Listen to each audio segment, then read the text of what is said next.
नमस्कार दोस्तों, technical coaching class के यूट्यूब चैनल पे मैं सुभाष जयपाल आपका एक बार पुनः स्वागत करता हूं। दोस्तों,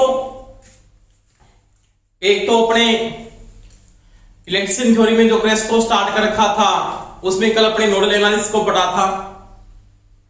तो मैंने कम्युनिटी के अंदर जैसे मैंने कल बताया था आपको कि आप कम्युनिटी खोलकर जैसे कम्युनिटी खोलोगे वहां पे मैंने नोडल एनालिसिस का कल प्रश्न डाला था, तो आप उस प्रश्न को हल करके मेरे को आंसर दो। और आज जो टॉपिक स्टार्ट करेंगे वो अपने पढ़ेंगे मेश एनालिसिस। उसका भी मैं कम्युनिटी में आपके प्रश्न डालूंगा, तो वो भी आप न्यूमेरिकल हल करके मेरे को आंसर दोगे। उसके बाद मैं बात बता देता हूं आप सभी को कि 6 तारीख को 6/5/2021 गुरुवार के दिन आपको टेस्ट डाल दिया जाएगा। और जैसे ही आप कम्युनिटी को खोलोगे तो वहां पे टेस्ट डालूंगा मैं। उस टेस्ट का आप ऑनलाइन आप जीमेल अपनी आईडी डालकर उस टेस्ट को आप हल करके आंसर दोगे। और सभी की मेरिट लिस्ट में अब की बार आपकी कम्युनिटी में डालूंगा कौन सा बच्चा किस रैंक पे आ रहा है। दूसरी बात, जितने टॉपिक हुए हैं अपने आज तक अपने लगभग 25-26 टॉपिक हो जाएंगे।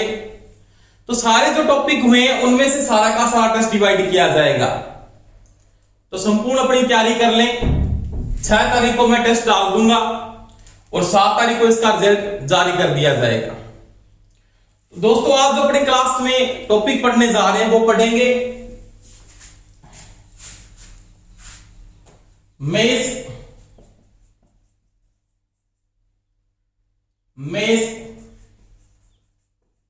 एनालिसिस। क्या पढ़ेंगे? मेश। यानी कल अपने पढ़ा था नोड एनालिसिस, आज पढ़ेंगे मेश। मेश को क्या बोलते हैं? नॉर्मल सी बात होती है कि मेश, तो मेश का मतलब मैंने बात की थी, मेश को समझाया आपको कि मेश क्या है और ये किस पर आधारित होगा, कौन सर्किट पे ये लागू होता है। तो दोस्तों, मेश को अपने क्या बोलते हैं? लूप कहते हैं। क्या कहते हैं? लूप। क्या कहते हैं? लूप। और लूप को मैंने हिंदी में बताया था, लूप का मतलब होता है पास। क्या होता है? पास। यानी लूप और पास एक ही बात है। यानी मैं किसकी बात करूंगा? लूप की बात करता हूं या किसकी बात करता हूं? पास की बात करता हूं। तो इस लूप की या मैं पास की बात करूं, मैंने लूप का बारे में आपको पहले बताया, सर्किट में मैंने लूप का बताया था, नोड का बताया था और ब्रांच का बताया था। लूप क्या है? जैसे मैंने बात की थी लूप के अंदर, जैसे कोई इलेक्ट्रिकल सर्किट है,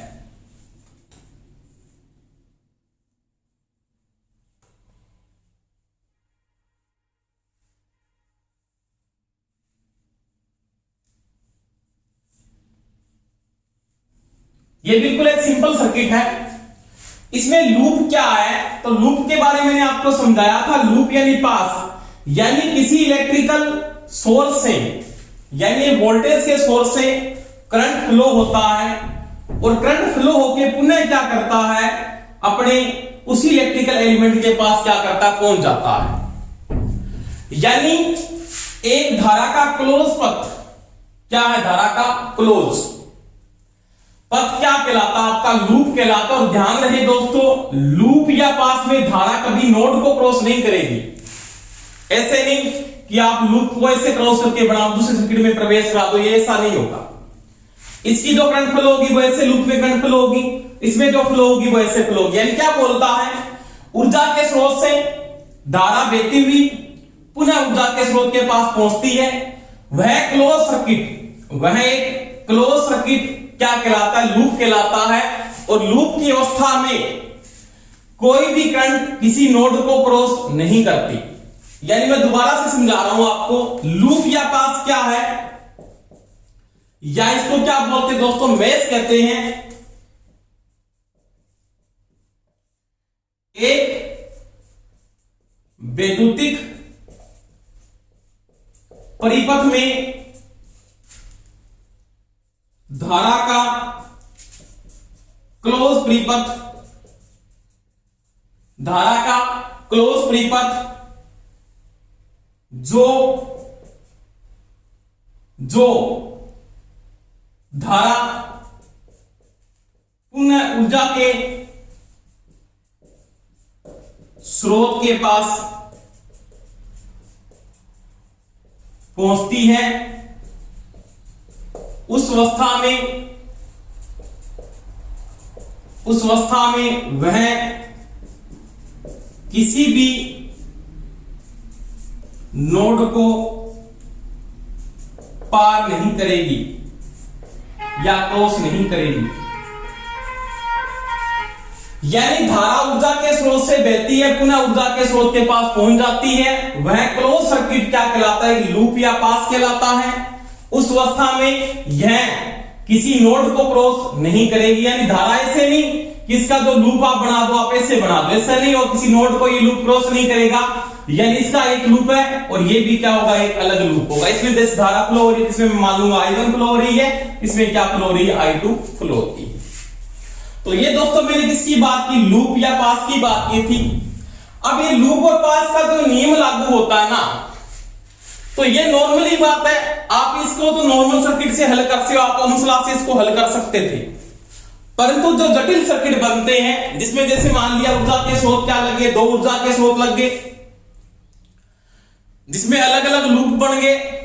तो जैसे जो जटिल सर्किट होंगे, तो इसका जो काम है, ये क्या काम करेगा वो देखो। पहली बात तो यानी इसका यूज कहां पे करते हैं? मेश एनालिसिस का कहां पे आप उपयोग करते हैं? तो मेश एनालिसिस का जो मैं उपयोग करता हूं, तो वो पहली बात तो ये कहता है, किसी जटिल वैद्युतिक परिपथ में धारा व धारा की दिशा तथा प्रतिरोध के सिरों पर विभव निर्धारित करेगा। क्या बोलता है ये?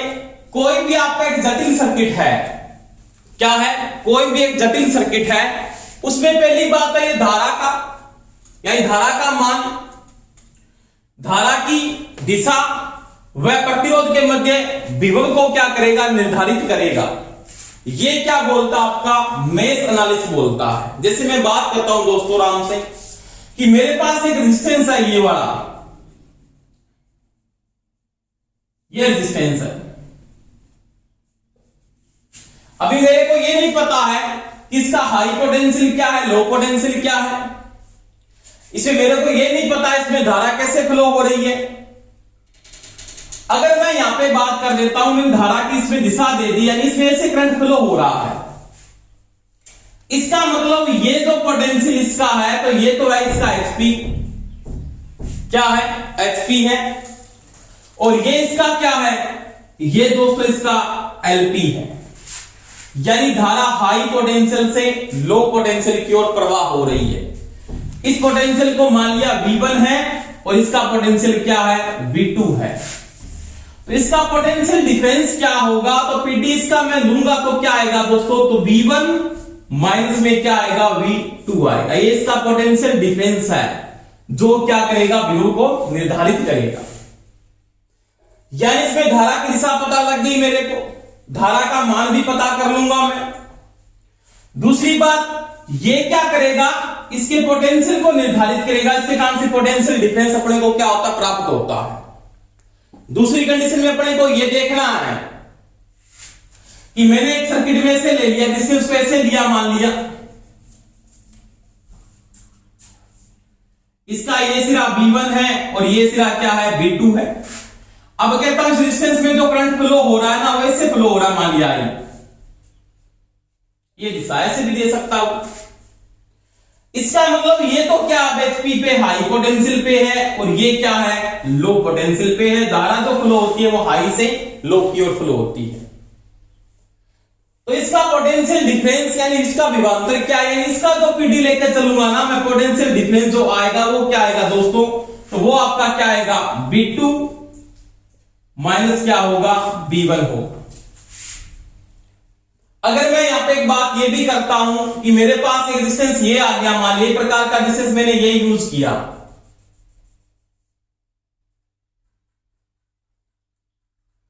ये B1 है और ये B2 है। कोई आपको प्रश्न में ये पूछ लेता है I इक्वलमेंट में 0 है, I इक्वलमेंट 0 है, इसका पोटेंशियल डिफरेंस क्या है, तो इसका जो पीडी है वो क्या है, B1 बराबर क्या हो गया B2 है, पोटेंशियल क्या है B1 बराबर क्या है B2 है, पोटेंशियल डिफरेंस यानी इसका जो पीडी होगा वो दोस्तों क्या होगा उस समय, वो होगा 0। तो ये इक्वेशन तो अपने यूज नहीं होती, नॉर्मल कई बार प्रश्न आ जाए तो आपको ध्यान रखना है कि ये कंडीशन आती है तो पोटेंशियल डिफरेंस आपका क्या रहता है दोस्तों 0 रहता है, यानी पोटेंशियल B1 और B2 की वैल्यू क्या है बराबर हो चुकी है। तो कोई धारा फ्लो नहीं हो सकती, उसमें I का मान क्या होता है 0 होता है। तो ये इक्वेशन में अपने को ध्यान रखना है कि ये कंडीशन को मैं लागू करता हूं, उससे धारा की दिशा, धारा का मान और इसका विभव क्या करूंगा मैं निर्धारित कर दूंगा। धारा प्रवाह होती है हाई पोटेंशियल से लो पोटेंशियल की ओर। आपको पहले क्या मेंटेन करके चलना है वो उसमें बातें करेंगे। तो ये जो मेश एनालिसिस जो अपने यूज करेंगे, तो कोई भी जटिल सर्किट है, कॉम्प्लीमेंट सर्किट जो आप यूज कर रहे हो, उन द्वितीय परिपथों में धारा व धारा का मान वह प्रतिरोध के सिरों पे क्या करेगा विभव को निर्धारित करेगा। ये मेरी बात समझ में आ गई होगी आपके। तो उसके बाद मैं बात करता हूं कि ये किसके ऊपर आधारित है। दूसरी बात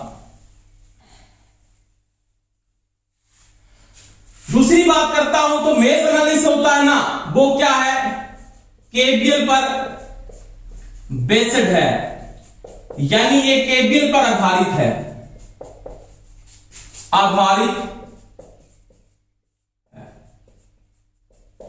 ये चीज का ध्यान रख लेना। यानी आपका जो मेश एनालिसिस है वो किस पे आधारित है, तो वो केवीएल पर आधारित है। सॉरी, 2 बार लिख दिया था, केवीएल पर आधारित है। अब देखो केवीएल पर ये आधारित है। आपने इससे पहले किसको पढ़ा था, आपने नोड एनालिसिस को पढ़ा, किस पे आधारित था, तो ये किस पे आधारित था, ये केसीएल पर आधारित था। किस पे आधारित था, केसीएल पर आधारित था। दूसरी मैं अगर बात करता हूं कि अगर ये केसीएल पे आधारित था ना, तो इसमें अपने क्या किया था, इसका जो यूज किया था, इसमें अपने ये यूज किया था किसी भी नोड का पोटेंशियल क्रिएट करना है। नोड का पोटेंशियल क्या है, यानी आपने नोड एनालिसिस में किसी नोड का पोटेंशियल बताना था कि कोई हाई पर है, कोई क्या है लोड पर है। मैंने वहां पे आपको करवाया था, कौन कौन से पोटेंशियल करवाए थे, 2 प्रकार के पढ़े थे। 2 प्रकार के नोड में आपने बात की थी, एक रिफरेंस नोड पढ़ा था, एक नॉन रिफरेंस नोड पढ़ा था। परंतु ये जो काम करेगा ना, ये इलेक्ट्रिकल सर्किट में धारा की दिशा में उसका पोटेंशियल निर्धारित करेगा। और ये किस पे बेस्ड होगा, ये केवीएल पर बेस होता है। केवीएल मैंने पिछली क्लासों में आपको अच्छे ढंग से समझाया पूरा डीपली। अब केवीएल क्या बोलता है, केवीएल ये बोलता है कि सोर्स की जो वोल्टेज होगी ना, किसी सोर्स की जो वोल्टेज है वो ड्रॉप वोल्टेज के हमेशा ही क्या होती है बराबर होती है, V2 V3 हमेशा ही क्या होती है बराबर होती है। यानी सोर्स वोल्टेज होगी वो ड्रॉप वोल्टेज के हमेशा ही क्या होती है दोस्तों बराबर होती है। इसके साथ साथ में जैसे ड्रॉप वोल्टेज का मतलब किसी में ड्रॉप IR1 हो रही है, V1 का मतलब क्या हो गया, V1 का मतलब हो गया IR1, V2 का मतलब क्या हो गया IR2 हो गया। तो जो ड्रॉप वोल्टेज होगी वो सोर्स वोल्टेज के हमेशा ही क्या होती है बराबर होती है। तो ध्यान रख लेना, मेश एनालिसिस जो यूज होता है वो किस पे आधारित होता है, वो केवीएल पे आधारित है, और नोड एनालिसिस किस पे आधारित था, वो केसीएल पे आधारित था। अब इसके बाद मैं अगर बात करता हूं कि मेरे पास कोई भी एक इलेक्ट्रिकल सर्किट जो बढ़ाते हैं, मैंने कहा एक सिंपल सर्किट पे इसको नहीं लगाएंगे, कौन सर्किट होगा आपके जो जटिल सर्किट हो जिन पे अपने क्या करते हैं इसको लागू करते हैं। तो कोई जटिल सर्किट होगा उसके ऊपर इसको लागू करते हैं, और इसके क्या क्या तथ्य आते हैं उसके बारे में अपने क्या करते हैं बात करते हैं। इसके बाद देखो अब ये जो मेश एनालिसिस होगा ये किस सर्किट पे आधारित होता है, कौन से सर्किट पे लागू होता है, कौन से सर्किट पे लागू नहीं होता। यानी जो आपने पढ़ा मेश एनालिसिस है वो किस सर्किट पे लागू होता है, तो वो यह लागू होता है प्लेनर सर्किट पर। प्लेनर सर्किट पर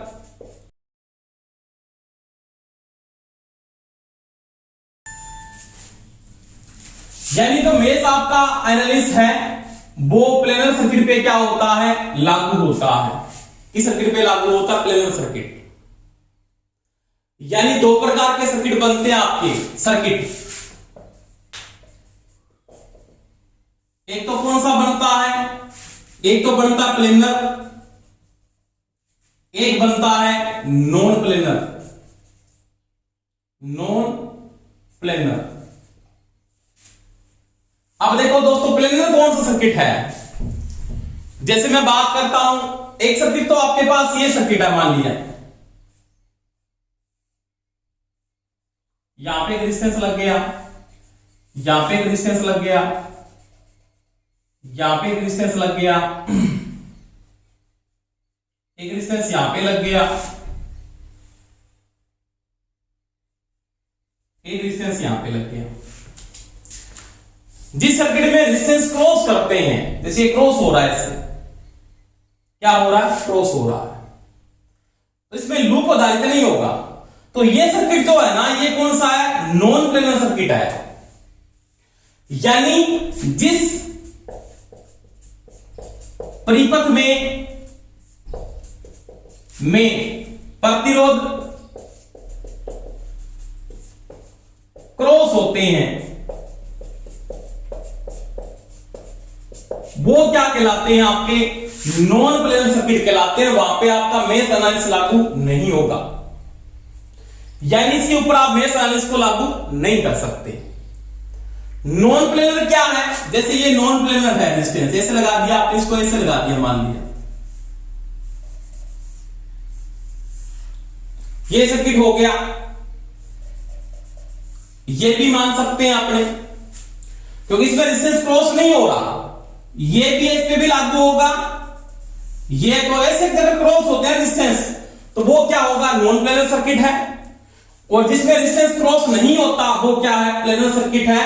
तो मेश एनालिसिस प्लेनर सर्किट पे लागू होता है, नॉन प्लेनर सर्किट पे मेश एनालिसिस लागू नहीं होगा।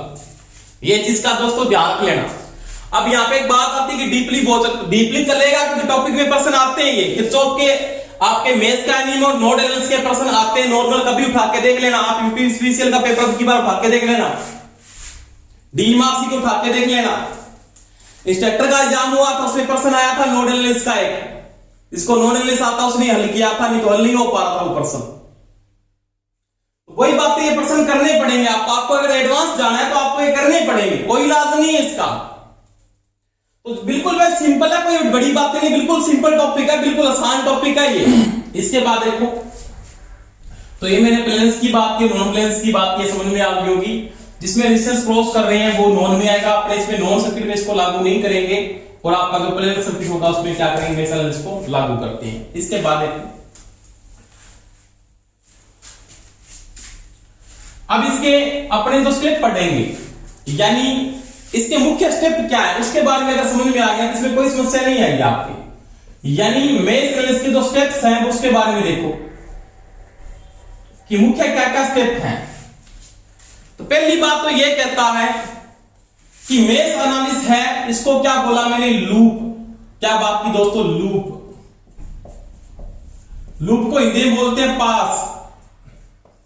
क्या बोलते हैं, पास। तो सबसे पहले क्या करेंगे, लूप का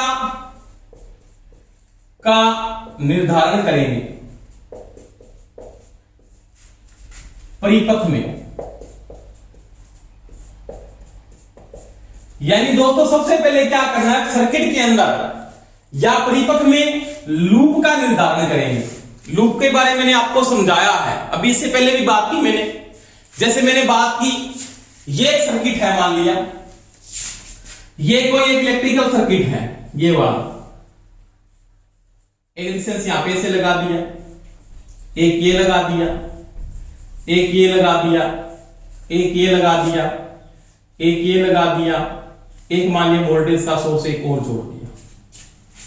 अब इसमें क्या करना है, लूप का निर्धारण, यानी एक तो लूप इसका ये लूप है, ये एक लूप है, ये भी क्या एक लूप है। मैंने कहा था कोई भी लूप नोड को क्रॉस नहीं करेगा, ये भी नोड है, ये भी नोड है, किसी भी नोड को क्रॉस नहीं करेगा वो। अब इसमें लूप का निर्धारण करेंगे। पहली बात मैंने लूप का निर्धारण किया, इसमें दो लूप है, एक नंबर लूप ये हो गया, एक लूप ये हो गया, यानी इसमें करंट मान लिया ऐसे फ्लो हो रहा लूप के अंदर। समझ में आ गई बात, इसमें डायरेक्शन मान लिया करंट की ये डायरेक्शन है, इसमें भी डायरेक्शन आपने मान लिया डायरेक्शन है।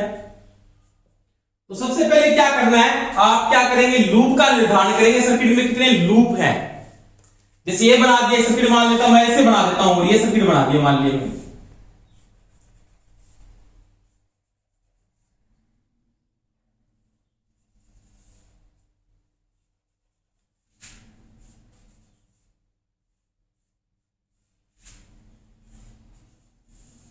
ये सर्किट बना दिया।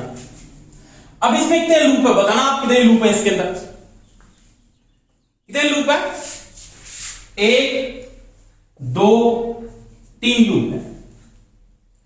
तो इसमें 3 लूप है, तो आप लूप का सबसे पहले निर्धारण करेंगे। आपके जो पर्सन आते हैं 2 या 3 लूप तक मैक्सिमम आते हैं, उससे ज्यादा नहीं आते, उससे ज्यादा आपके बीटेक लेवल में पर्सन नहीं आते। आईटी और पॉलिटेक्निक लेवल तक 2 लूप के या मैक्सिमम 3 लूप तक पर्सन आ जाते हैं। वही बात है, एक लूप इसका ये हो गया, एक लूप इसका ये हो गया, एक लूप इसका ये हो गया, तो इसमें 3 लूप हैं। और जब ये क्रॉस कर जाता ना, तो मैं बोलता इसको क्या बोलता कि अगर ये क्रॉस कर रहा है तो वहां पे क्या कहते हैं कि नॉन प्लेनर सर्किट बन जाता है, नॉन प्लेनर सर्किट, उसमें ये लागू नहीं होता। तो सबसे पहले दोस्तों मैंने क्या की कि इसको जब मैं लागू करेंगे तो आप सबसे पहले लूप का निर्धारण करेंगे। क्या करेंगे, लूप का निर्धारण। उसके बाद 2 नंबर बात, परिपथ में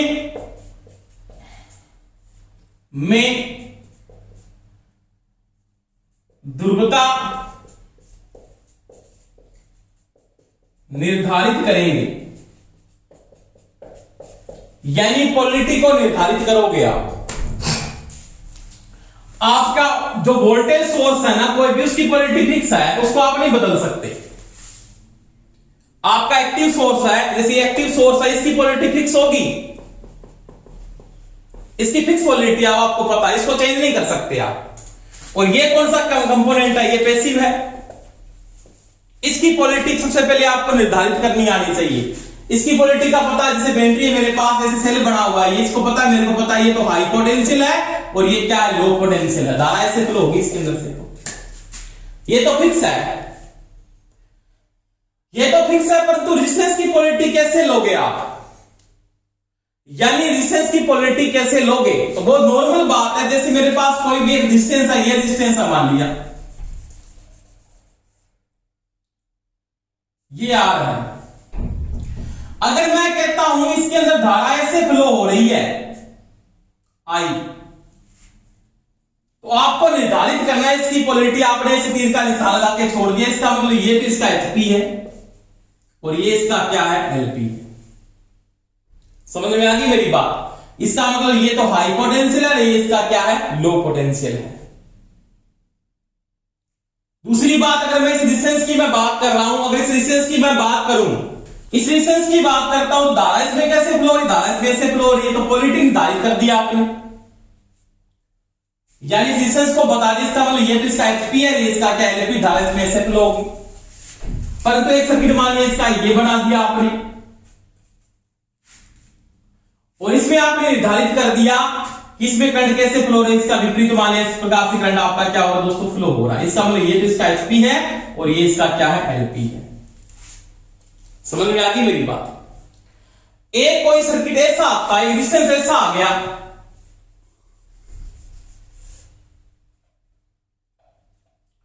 इसमें एक करंट तो ऐसे आ रहा है I1, यानी I1 तो ऐसे फ्लो हो रहा है इस डायरेक्शन के अंदर, I2 इसके विपरीत ऐसे आ रहा है इस डायरेक्शन के अंदर।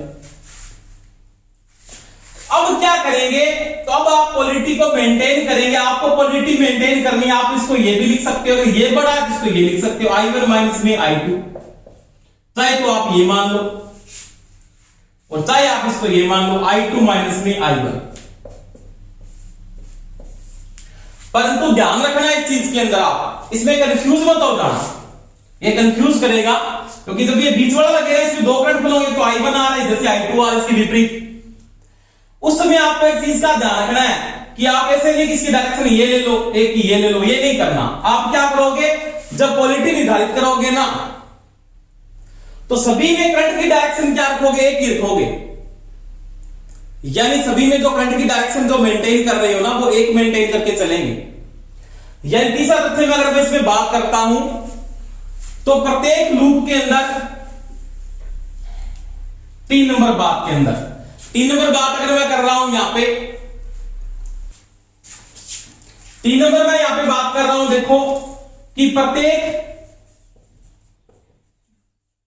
लूप में धारा की दिशा निर्धारित करेंगे, यानी धारा की दिशा आप निर्धारित कर दी ऐसे। और क्या करना है, और अपने को एक चीज का ध्यान रखना है कि आप ऐसे नहीं किसी लूप में ऐसे डायरेक्शन कर दिए कि पर्सन तो हल हो जाएगा, पर उससे कंफ्यूज हो जाओगे आप। प्रत्येक लूप में एक ही करंट डायरेक्शन का मतलब दिशा रखेंगे, ये ध्यान रख लेना। यानी ऐसे रखना है तो एक से रखो, ऐसे रखना है तो दोनों में ऐसे रखो। तो ध्यान रखना 3 नंबर कंडीशन में क्या करता है, प्रत्येक लूप में धारा की दिशा निर्धारित करेंगे, अपनी तरफ से कोई कर लो आप चाहे, और प्रत्येक लूप में धारा का जो डायरेक्शन है वो एक समान रखोगे, यानी इसमें अलग कर दिया, उससे कंफ्यूज हो जाएगा फिर टॉपिक। आपको एक रखनी है, जैसे ये रखा तो ये रख लो, ये रखा तो आपने ये रख लो, एक ही डायरेक्शन लेनी दोनों। तो ये 3 नंबर बात की थी, प्रत्येक लूप में धारा की दिशा आप क्या करोगे, निर्धारित करोगे। 4 नंबर में बात करूंगा, प्रत्येक लूप की केवीएल इक्वेशन लिखें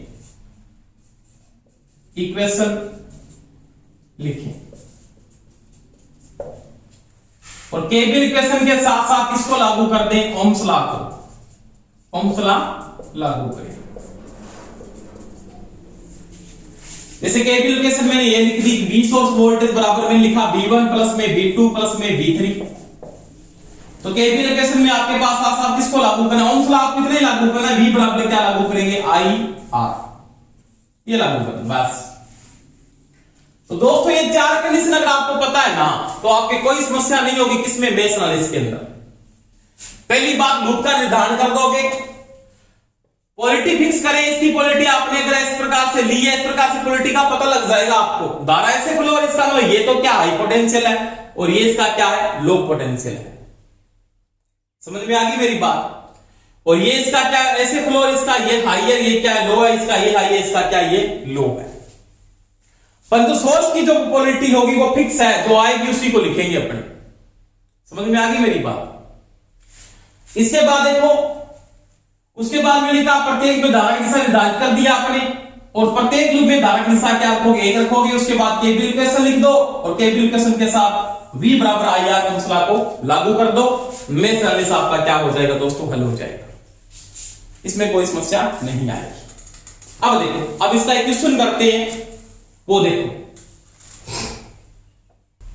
इसके क्वेश्चन की मैं बात करता हूं, तो इसका क्वेश्चन देखो अपने हल करेंगे आराम से, कोई समस्या नहीं है। जैसे मेरे पास कोई भी एक रेजिस्टेंस लगा हुआ है, अगर मैं किसी रेजिस्टेंस की बात करता हूं कि मेश में वो रेजिस्टेंस आपके किस प्रकार से जुड़े हुए हैं, उसकी मैं बात करता हूं कि किस प्रकार से आपके रेजिस्टेंस जुड़े हुए हैं।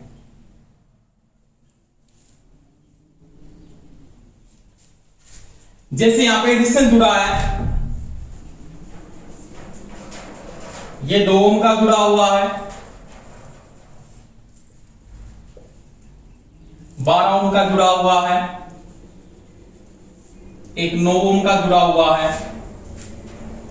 यहाँ पे कोई भी एक वोल्टेज सोर्स जोड़ दिया, मान लिया ये इतनी वोल्टेज का लगा हुआ है, ये 12 वोल्टेज का है। यहाँ पे रेजिस्टेंस लगा हुआ है, ये भी रेजिस्टेंस लगा है 4 ओम का, और ये रेजिस्टेंस यहाँ पे लगा है 9 ओम का। इसके साथ यहाँ पे भी जुड़ी है, मान लिया 6 वोल्टेज का सेल जुड़ा हुआ है, और यहाँ पे रेजिस्टेंस जुड़ा हुआ है 3 ओम का। ये क्वेश्चन है मान लिया आपका, इस क्वेश्चन को आपको हल करना है। तो सबसे पहले मैंने बात बोली थी, सबसे पहले आप लूप को निर्धारित करेंगे। लूप बनाए आपने, एक तो लूप इसमें ये हो गया, कितने लूप है इसमें? 2 लूप है। एक लूप तो इसका ये हो गया ना, एक लूप इसका ये हो गया यानी इसमें तो I1 फ्लो हो रहा है, इसमें I2 फ्लो हो रहा है। अब देखो आपको सबसे पहले इसके बाद क्या करनी है? पोलैरिटी निर्धारित करनी है। पोलैरिटी का मतलब इसकी दिशा में है करंट, इसका मतलब ऐसे फ्लो है, इसका मतलब ये तो प्लस है और ये क्या है? माइनस। इसमें करंट फ्लो हो रहा है इधर से ऐसे, इसका मतलब ये प्लस है और ये क्या है? माइनस। इसमें भी ऐसे फ्लो हो रहा है, इसका मतलब ये प्लस है और ये क्या है? माइनस। इसमें भी ऐसे फ्लो हो रहा है, तो ये किसका? प्लस है और ये क्या है? माइनस। अब यहां पे आ जाओ, यहां पे आपका करंट एक I1 तो ऐसे आ रहा है, I1 की दिशा तो ये है और I2 की दिशा आपके पास ये है। अब मैंने कहा जिस दिशा में उसी दिशा में पोलैरिटी मानेंगे, इसका मतलब यहां की पोलैरिटी क्या मान लूं? प्लस, और यहां की क्या मान लूं? माइनस। इसका मतलब क्या लिखेंगे इस कंडीशन के अंदर? इस कंडीशन में जब आप लिखोगे ना, तो आप क्या लिख दोगे? इसका जो करंट है, इस शाखा का जो करंट है वो क्या लिखोगे? इसका मतलब I1 बड़ा है, तो यहां पे जो करंट आपके पास क्या है? वो है I1 माइनस I2, यानी मैं इसके बाद लिख देता हूं। इस शाखा का जो करंट है वो है I1 माइनस आपका I2। तो आपने ये लिया है, इसको मतलब I1 को बड़ा माना। अब प्रश्न को हल करेंगे, कोई समस्या नहीं है। प्लस आ रहा है ना, आपको 2 चीजें ध्यान रखनी है यहां पे।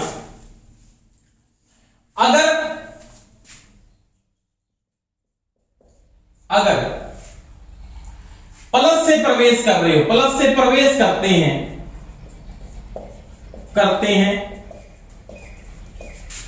तो V ड्रॉप सोर्स के साथ माइनस से लिखेंगे। क्या बात कहता है? जैसे मैंने बात की, BS बराबर होता है B1 प्लस B2। अब इधर आएगी तो BS के साथ क्या होगा? माइनस B1 माइनस 2, ये से लिखेंगे। परंतु ध्यान रखें, अगर माइनस से प्रवेश करते हो ना, आप माइनस से प्रवेश करते हैं तो ड्रॉप वोल्टेज सोर्स के साथ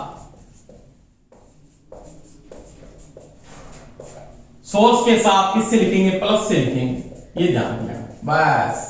अब बता दूं, देखो कोई समस्या नहीं है। यानी इसको जो मेंटेन करेंगे, यहाँ पे सोर्स वोल्ट स्टार्टिंग में इतनी आ रही, BS का मान आप लोगे तो BS की वोल्टेज का मान क्या है? 12। कितना है? 12। अब देखो मैंने कहा अगर प्लस से प्रवेश करें तो सोर्स के साथ माइनस में लिखेंगे। माइनस, इधर आके माइनस ही हो जाएगा, 2 I1। अब इधर से प्रवेश करें, इसका मतलब माइनस, प्लस से प्रवेश करें माइनस आएगा, बिल्कुल सही है। तो यहां पे कितना है? 12 इंटू में शाखा में धारा क्या है? I1 माइनस I2, ब्रैकेट बंद। अब इधर आगे इधर क्या? इसका हाइपोटेन्यूज का मतलब माइनस 4I1 बराबर में 0। अब देखो 12 2I1 माइनस 12 I1 माइनस को माइनस से गुणा किया, प्लस 12I2 माइनस 4I1 बराबर में 0। 2 और 4 माइनस 6, 12 I1 ये है और ये भी I1, तो ये 4 2 कितनी होगी? 6 I1, 6 और ये कितना है? माइनस 12 I1 प्लस में 12 I2 बराबर में 0। इसको हल कर लो आगे, तो ये हो जाएगा माइनस 18 I1 प्लस में 12 I2 ये प्लस का इसका प्लस प्लस 12 बराबर में 0 समीकरण नंबर ए। ये समीकरण बन जाएगा। अब सेकंड में मैं बात करता हूं, तो सेकंड में क्या आपके पास, सेकंड में देखो, सेकंड के अंदर इस लूप की, ये फर्स्ट लूप है ना, फर्स्ट लूप, और ये है सेकंड लूप।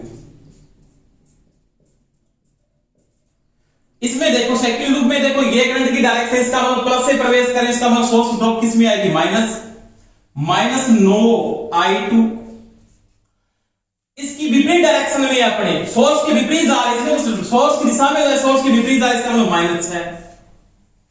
यहां पे भी माइनस से प्रवेश कर रहे हैं, तो मेरे पास सोर्स के साथ किससे लिखा जाएगा, प्लस से लिखा जाएगा, बिल्कुल सही, प्लस। अब क्या लिख दो, प्लस 12 i1 माइनस i2, इसके पीछे बच गया ना। यहां पे देखोगे इसके साथ ये तो आगे अच्छा है, ये आगे बिल्कुल। अब यहां पे देखो ये क्या, प्लस इसकी सेम डायरेक्शन, इसका मतलब माइनस i2 इंटू में 3i2। अब यहां पे बात कर रहे थे, इस कंडीशन में जाओगे तो यह भी इसके विपरीत जा रहे हो, माइनस से प्रवेश कर, ड्रॉप वोल्टेज किससे आएगी, प्लस से। प्लस i1 माइनस i2 है करंट इसमें, इंटू में क्या है 12, ब्रैकेट में लगा दो, बराबर में 0। अब देखो minus 9i2 minus 6 minus 3i2। अब देखो 12i1 माइनस 12i2 बराबर में 0। 9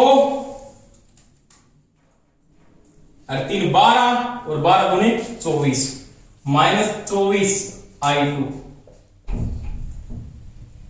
इसके बाद प्लस 12i1 और ये हो गया माइनस 6 बराबर में 0।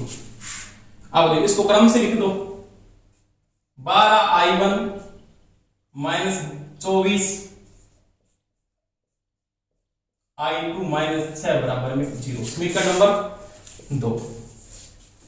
ये दो समीकरण बनेंगे, एक ये हो गया। अब ये बोले दोनों में समान समीकरण है कि नहीं। ये i2 यहां पे 12 है, यहां पे 24, इसको 2 से गुणा कर देता हूं, बराबर हो जाएगा। 2 से गुणा कर दिया तो ये हो गया 18 गुना 36 माइनस 36i1, 12 गुणे 24 प्लस में 24i2,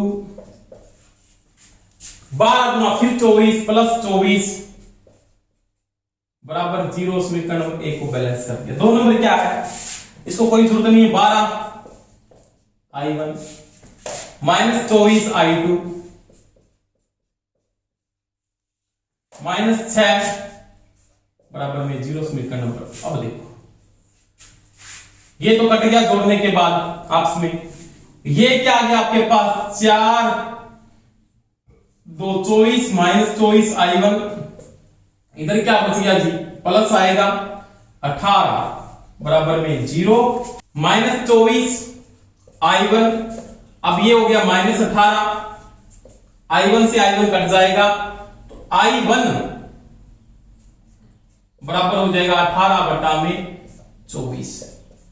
6 किया 18, 6 चौका 24, 3 बटा 4 इनके करंट आ जाए। i1 का मान 3 बटा 4, इस दिशा में करंट फ्लो, इसका मतलब करंट का मान यही रहेगा। यानी यहां पे जो करंट फ्लो हो रहा है ना, वो 3 बटा 4 एम्पियर इस डायरेक्शन के अंदर। समझ में आई मेरी बात। अब देखो, अब अपने को पूछ ले इसकी विपरीत डायरेक्शन में प्रश्न को पूछ लेता। अगर यहां पे एक एरो देता तो इसका आंसर ये है। अगर इस एरो को वो चेंज कर देता है यहां पे से, इसका उत्तर क्या आता, विपरीत में पूछ रहा है, इसका मतलब 3 बटा माइनस 4, दिशा चेंज होगी 3 बटा 4। अब ये उत्तर देते, परंतु आपने इस डायरेक्शन में उत्तर निकाला, बिल्कुल आपका किस में आ रहा, प्लस 3 बटा 4 है। अब i2 का मान समीकरण में मान लिख दो, i2 का मान आ जाए। i2 का मान क्या होगा वो देखो, i2 का मान मैं समीकरण में लिख रहा हूं 12, i1 का मान क्या है 3 बटा 4, 12 i1 का मान 3 बटा 4 माइनस 24i2 माइनस 6 बराबर में 0। अब देखो 12 तिया 4 तिया 12, 3 तिया 9 माइनस 24i2 -6 बराबर में 0। अब देखो इसके बाद अब ये इधर आ जाएगा, इसका मतलब कितना बचा, 9 प्लस के माइनस के 6 प्लस के 24i2, ये बच के प्लस के 3 बराबर में 0। इसका मतलब -24i2, -24i2 इधर आके -3, माइनस से माइनस कट जाएगा, i2 बराबर हो जाएगा 3/24, 8 किया 24, 1/8 एम्पियर करंट, वो भी इसी डायरेक्शन में बहेगा, तो करंट का मान होगा 1/8 एम्पियर। इसका करंट ये आ जाएगा। दोस्तों इस प्रकार से प्रश्न को हल करें। इसी डायरेक्शन में पूछ रहा है तो उत्तर आएगा 1/8। अगर डायरेक्शन में उल्टी पूछ लेता है, ऐसे पूछ लेता ना, तो इसका उत्तर होगा -1/8। ये ध्यान रखना। अब इसी डायरेक्शन में पूछ रहा है तो उत्तर आएगा -1/8 प्लस का। तो i1 का मान 3/4 है, i2 का मान 1/8 एम्पियर है। तो ये आपने किसकी बात की, ये अपने बात की इस क्वेश्चन की। इस प्रकार से क्वेश्चन को हल करें। देखो इसका एक क्वेश्चन और करते हैं, बिल्कुल सिंपल है, वो भी कोई समस्या नहीं है।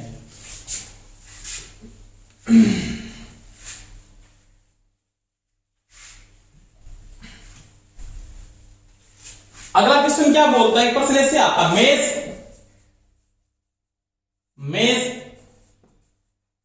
एनालिस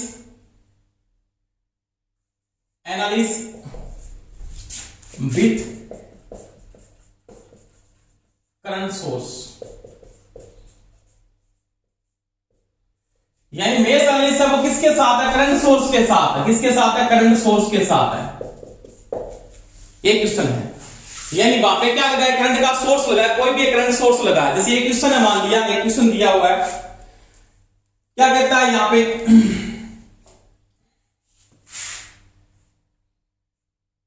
ये एक वोल्टेज सोर्स लगा हुआ है, यहां पे रेजिस्टेंस लगा है 6 ओम का, ये 10 वोल्टेज का है,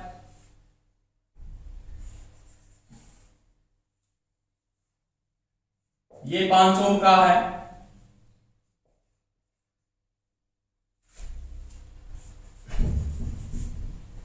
ये भी 4 ओम का है, और यहां पे करंट सोर्स लगा हुआ है